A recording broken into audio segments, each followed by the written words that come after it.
Selamat malam. Perkenalkan, saya Aulia Rahmawati. Saya dosen Prodi Administrasi Pembangunan Negara pada Politeknik STI Alan Jakarta.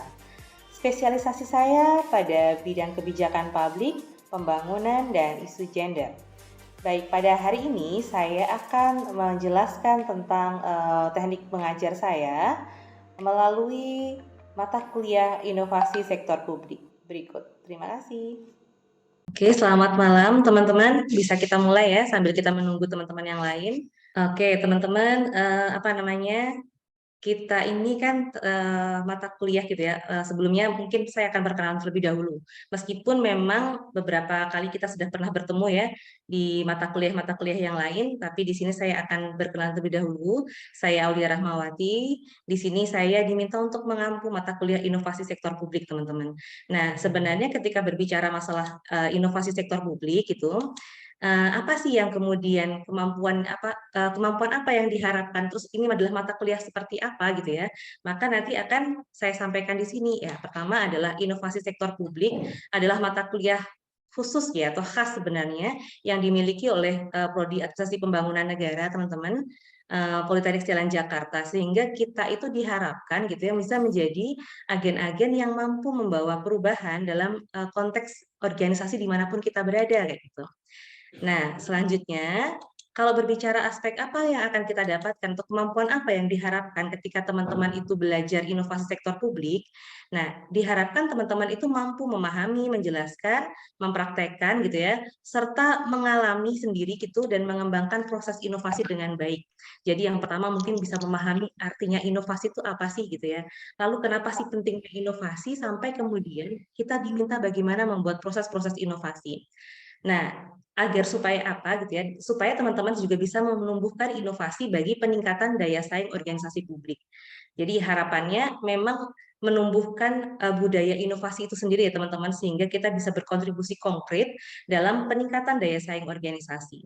Baik, selama 16 pertemuan ke depan kita akan ada beberapa materi teman-teman ya. Pertama adalah pengantar inovasi, konsep, definisi tentang inovasi itu menjadi hal yang perlu kita pahami. Lalu poin-poin yang dikatakan sebagai inovasi itu seperti apa sih, seperti itu. Nah, yang selanjutnya adalah difusi inovasi. Nah, inilah nanti yang akan kita pelajari pada pertemuan hari ini. Difusi inovasi itu apa sih kayak gitu ya? Apa yang menjadi penyebab atau membedakan inovasi dengan difusi inovasi? Atau mereka memiliki sesuatu yang berbeda gitu ya karena ada tambahan difusinya, atau memang difusi inovasi itu bagaimana posisinya dalam konteks inovasi itu sendiri. Nah, yang ketiga adalah terkait dengan bagaimana inovasi, kebijakan, dan pelayanan publik. Inovasi itu pengaruhnya apa sih dalam pelayanan publik itu? Ada nggak pengaruhnya? Ataukah justru membawa kemudahan, atau justru sebaliknya menambah permasalahan? Nah, selanjutnya adalah perbedaan antara inovasi sektor publik dengan inovasi sektor privat, teman-teman. Nah, ini yang apa namanya kita perlu melihat apa sih yang menjadi penyebab inovasi publik itu cenderung tertinggal dari inovasi sektor privat kayak gitu, dan bagaimana solusinya kayak gitu ya. Apa yang kemudian kita bisa pelajari nih dari sektor privat. Yang selanjutnya, perilaku organisasi dalam inovasi ini juga menjadi penting kalau kita mau apa namanya mempercepat laju inovasi itu kan tidak bisa dilakukan sendirian. Nah, yang bisa kita lakukan adalah mempengaruhi secara jamak gitu ya, bagaimana perilaku organisasi. Nah, bagaimana perilaku organisasi itu kemudian dalam setiap proses-proses inovasi itu bagaimana, itu juga akan kita pelajari nanti ya, ada proses pengetahuan, proses penyadaran, pada akhirnya kemudian proses implementasi dan sebagainya. Nah, selanjutnya adalah kepemimpinan dan inovasi, teman-teman. Kita tahu ya, teman-teman, inovasi itu setiap orang pasti punya inovasi. Tapi bagaimana inovasi itu bisa kemudian dikembangkan oleh banyak orang itu kan perlu ada orang yang ngelit. Siapa sih yang ngelit gitu ya? Nah, ini kita perlu melihat gaya kepemimpinan seperti apa yang bisa menumbuhkan iklim inovasi. Nah, tentu saja ini kita perlu melihat good practice yang ada di Indonesia boleh, atau mungkin good practice yang ada di luar negeri misalnya. Kalau di Indonesia kita pernah mendengar siapa kira-kira kalau tokoh yang membawa perubahan, kira-kira siapa teman-teman? Kalau menurut perspektifnya teman-teman, siapa tokoh yang membawa perubahan?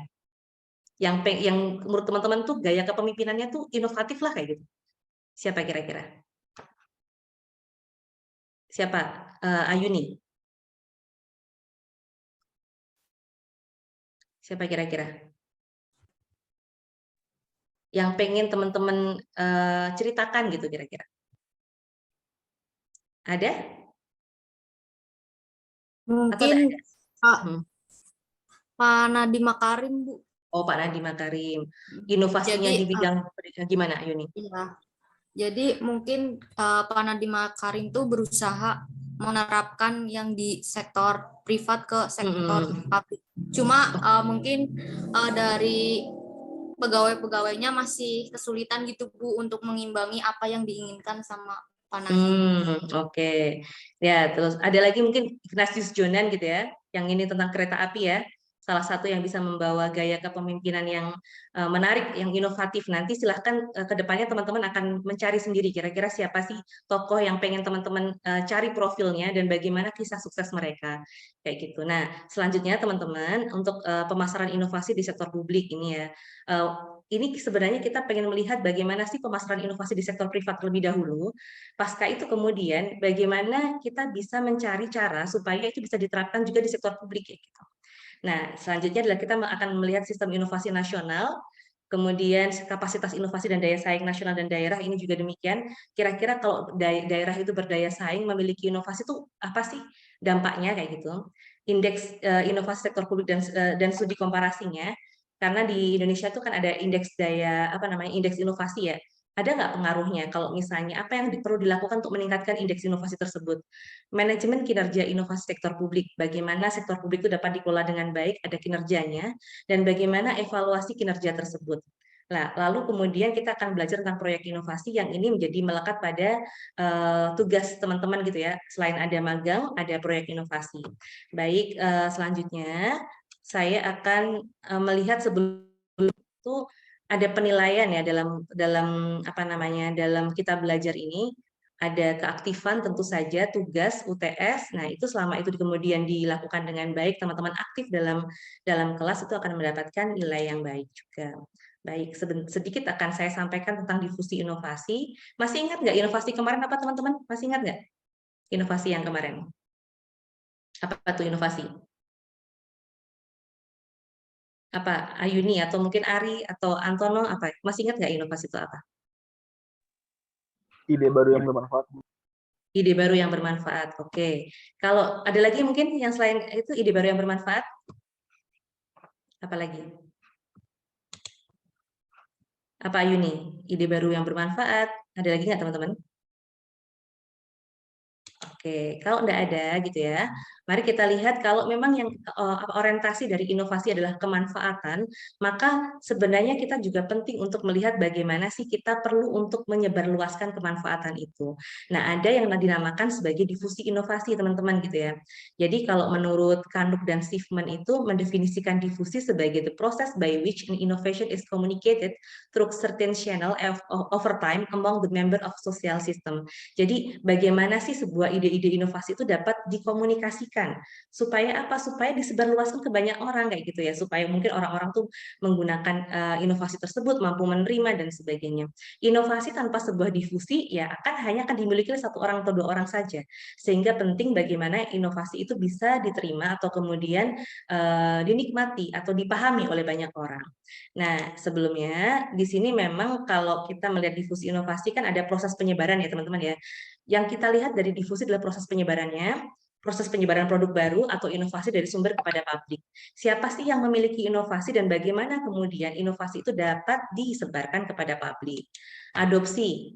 Proses tahap demi tahap individu mengambil keputusan apakah menerima atau menolak produk baru tersebut. Jadi ada sebuah pembabakannya gitu ya. Ada difusi, ada adopsi. Nah, kemudian ada konsumen inovator. Ini ada istilah-istilahnya teman-teman. Nah, siapa sih konsumen inovator? Itu merupakan pembeli pertama produk. Nah, peranannya penting untuk kesuksesan pemasaran produk baru. Kita boleh melihat setiap kali kita, kalau misalnya teman-teman memiliki ide baru, teman-teman akan berpikir siapa sih konsumen inovatornya, karena konsumen inovator ini akan menjadi apa ya, corong atau menjadi katalisator percepatan untuk produk itu bisa dikenal oleh banyak orang. Misalnya kita memilih apa namanya kita memilih ini ya apa namanya selebgram misalnya kita memilih selebgram untuk memasarkan produk kita itu adalah konsumen inovator. Nah baik untuk cepat gitu ya teman-teman ya. Ada yang kemudian kalau kita berbicara difusi inovasi itu ada dua faktor yang mempengaruhi teman-teman. Ada faktor internal dan ada faktor eksternal kayak gitu. Nah, kalau pada faktor internal itu sebenarnya teman-teman itu sudah ada dalam setiap ketika inovasi itu dilakukan.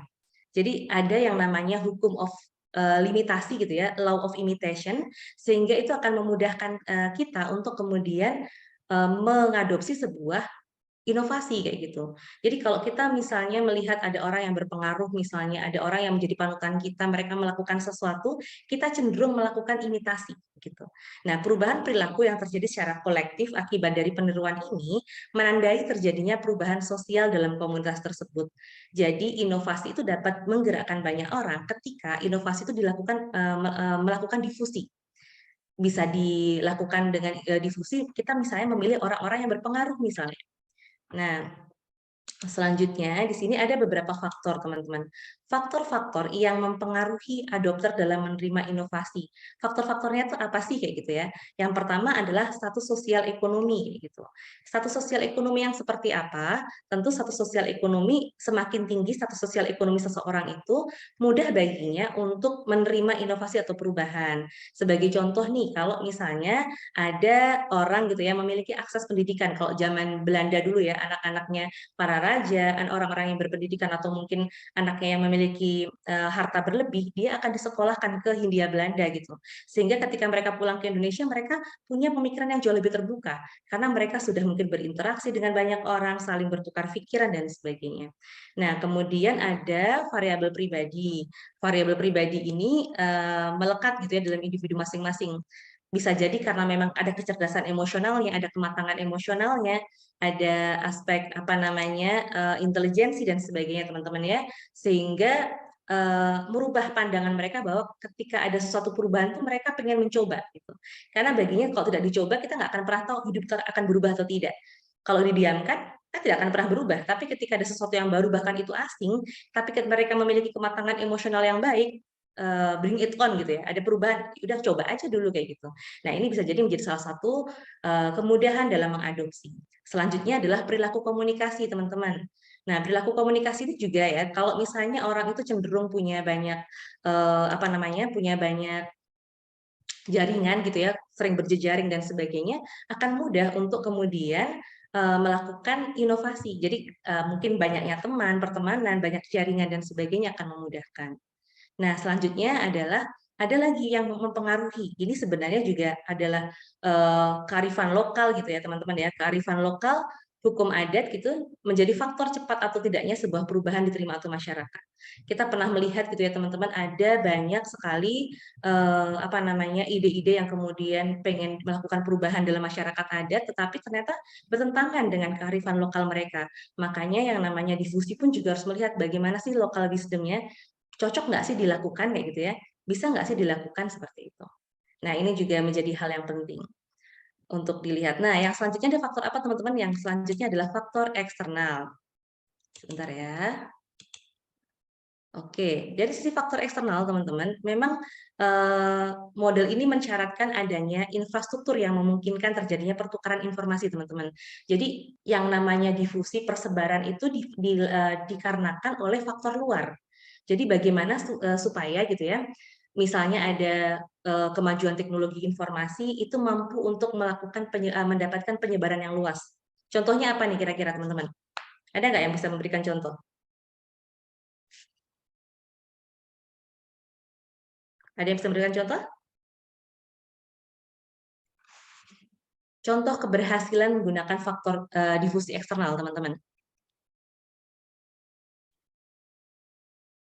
Nah, kalau misalnya ini ya teman-teman mungkin masih ingat di apa namanya konteks COVID-19 gitu ya. Ternyata memang perkembangan teknologi kalau kita itu tidak memiliki digital governance, kita tidak berkomunikasi dengan banyak orang, maka itu akan menyulitkan kita untuk kemudian menerima sesuatu gitu.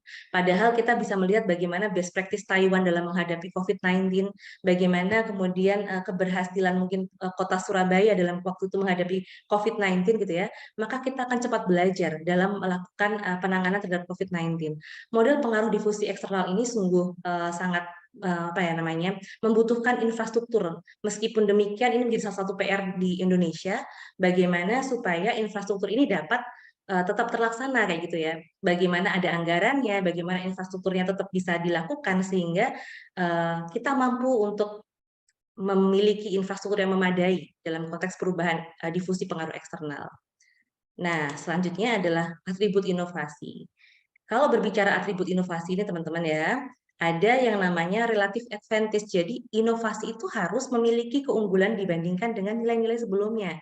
Jadi kalau misalnya dia tidak memiliki nilai yang apa namanya, nilai yang lebih unggul dibandingkan sebelumnya, ya untuk apa kayak gitu ya.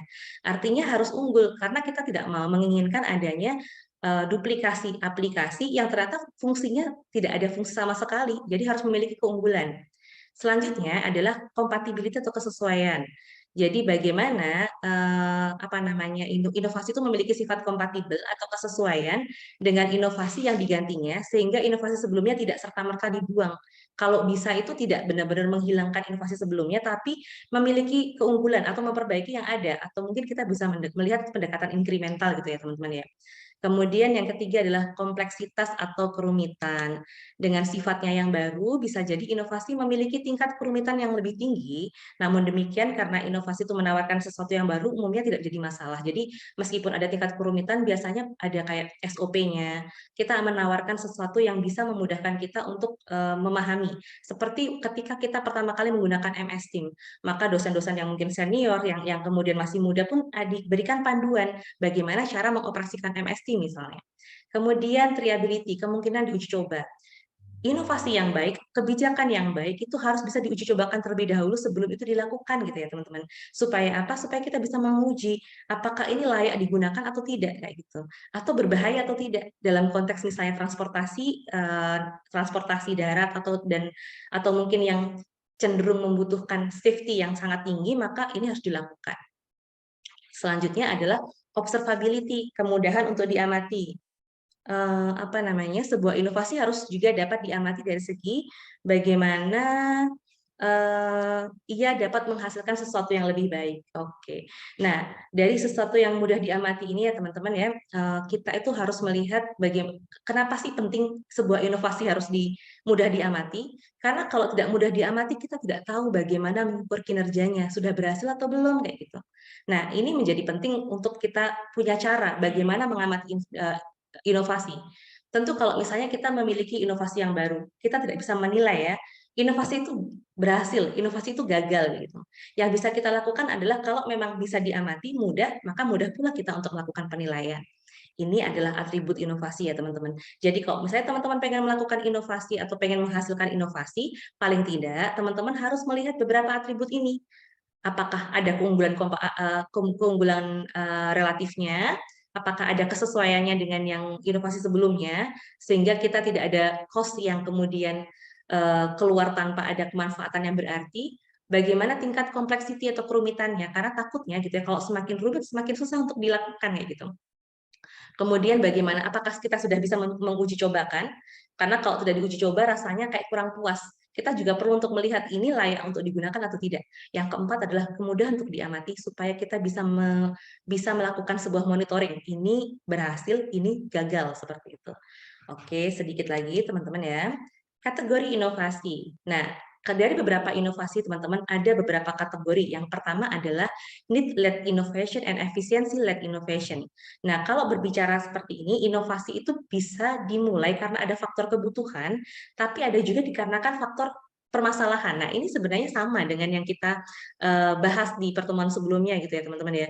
Bahwa kalau ada inovasi itu selalu datang ketika ada aspek permasalahan dan atau sesuatu yang berkaitan dengan aspek kebutuhan kayak gitu. Misalnya kita merasa bahwa saat ini inovasi pelayanan publiknya tidak efisien, maka kita pasti akan mencari bagaimana caranya supaya kita mengatasi permasalahan ketidakefisiensian itu kayak gitu. Lalu misalnya kita berbicara aspek ternyata masyarakat kita itu ketahanan pangan kita menurun misalnya. Bagaimana kita kemudian mengatasi kebutuhan untuk merasa nyaman atau merasa aman terhadap ketahanan pangan seperti itu. Nah, yang kedua adalah top down dan bottom up innovation. Inovasi dibedakan dari siapa yang memimpin proses perubahan perilaku. Kalau teman-teman tadi lihat di awal gitu ya, ada beberapa tahapan kita, ada kepemimpinan dan inovasi gitu ya. Ini yang nanti akan kita lihat teman-teman. Kalau misalnya kepemimpinan apa inovasi itu modelnya adalah top down gitu ya, bagaimana gerakan-gerakan inovasinya dan bagaimana ketika bottom up, lebih mudah yang mana, atau sense of belonging dari masyarakat itu lebih kuat yang mana sih, yang top down atau bottom up? Lalu bagaimana yang top down itu bisa gitu ya memiliki menumbuhkan sense of belonging yang sama seperti yang bottom up? Itu yang kemudian harus kita cari jalan keluarnya kayak gitu. Meskipun ide itu dari bawah atau dari atas, selama ide itu bermanfaat atau baik seperti yang disampaikan Antono tadi ya, apa sih inovasi tadi gitu?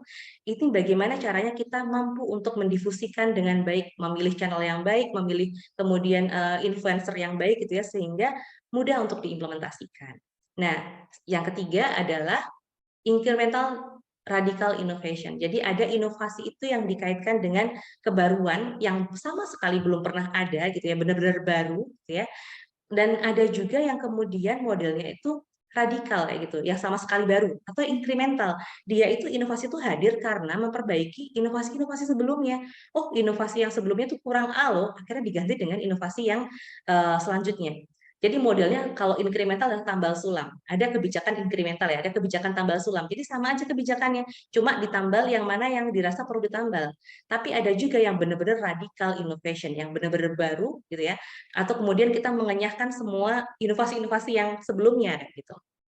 Nah, ini adalah kategori inovasi. Oke, sampai sini ada pertanyaan nggak teman-teman? Saya stop share dulu. Masih ada pertanyaan nggak? Nah, mungkin karena ini ya masih ada satu slide lagi, saya masukkan sekalian saja. Ada karakteristik produk teman-teman. Jadi yang namanya difusi itu ternyata dipengaruhi oleh beberapa hal gitu ya. Ada yang cepat banget didifusikan, tapi ada yang juga lama banget didifusikan. Tergantung produknya apa dulu nih. Kalau produknya itu ternyata digemari oleh masyarakat nih, inovasinya itu inovasi yang digemari masyarakat gitu ya, maka masyarakat cepat untuk kemudian menerima produk tersebut. Mendifusikannya juga cepat kayak gitu misalnya. Misalnya ada untuk perempuan misalnya ada kosmetik yang menarik nih, ada inovasi yang baru karena mungkin banyak yang cocok dan sebagainya, ada selebgram yang kemudian mempengaruhi hal tersebut, maka cepat untuk dibeli atau cepat untuk diterima seperti itu. Kemudian apa namanya, waktu lama untuk ada juga produk yang membutuhkan waktu lama kayak gitu karena bisa jadi tidak diminati oleh konsumen atau diminati oleh masyarakat. Nah, dari hal tersebut sebenarnya pemasar atau kita sebagai agen inovasi itu harus memiliki strategi. Kalau tadi CPL kita ya, capaian pembelajaran lulusan adalah bagaimana teman-teman memiliki strategi untuk menumbuhkan inovasi, teman-teman di sini diharapkan juga untuk bagaimana mencari strategi, bagaimana inovasi itu dapat diterima, dapat berhasil seperti itu teman-teman. Oke, mungkin demikian yang bisa saya sampaikan. Ada pertanyaan? Ada pertanyaan tidak, teman-teman? Atau cukup? Oke, sepertinya cukup ya, tidak ada pertanyaan. Nah, mudah-mudahan bisa dipahami apa yang saya sampaikan tadi, dan kalaupun ini pernah mendapatkan informasi ini, ada yang kemudian bisa diambil manfaatnya. Terima kasih, selamat istirahat. Wassalamualaikum warahmatullahi wabarakatuh.